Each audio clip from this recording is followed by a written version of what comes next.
228事件受难者林在修先生月中14过身，享受101岁。林在修228当年加入中华 KO 自卫队，后来去用以内乱罪掠去关。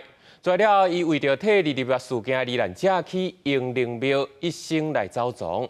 即阵228事件今年进前呢传出过身的消息，嘛，互人感觉是渐感。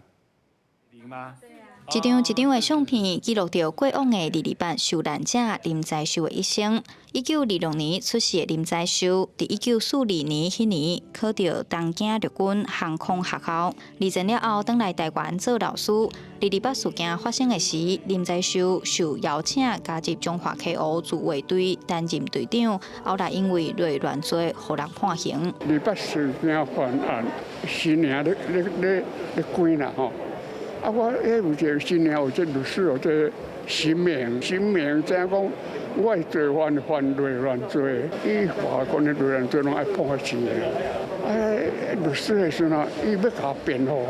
当时有律师义务帮伊辩护，才互林在修得过死刑。但是伊的小弟林天树却因为伊无辜受牵连，互军警拍甲重伤，30多岁就过身，互林在修的心肝内真袂得过。有一段时间，228事件伫林在修的厝内是毋捌提起的过去。阮爸爸是我那一个很严父嘛，所以参阮做子女也是很少互动。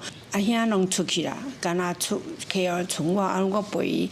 足侪人来访问，所以我在陆续，我甲知影讲哦，爸爸伊会经过去安尼。检验了后，开始有学者来厝内访问，家属才知影，原来爸爸林在修是228事件的受难者。林在修食老了后，积极参与各种228事件的纪念活动，利用赔偿金设立台湾移民的灵位。这几年嘛，为着要替228受难者争取英灵庙咧走藏，家属表示，希望台湾人拢会当知影228事件真实发生的经过，会记哩这段历史的教训。记者杨淑晴，中华报道。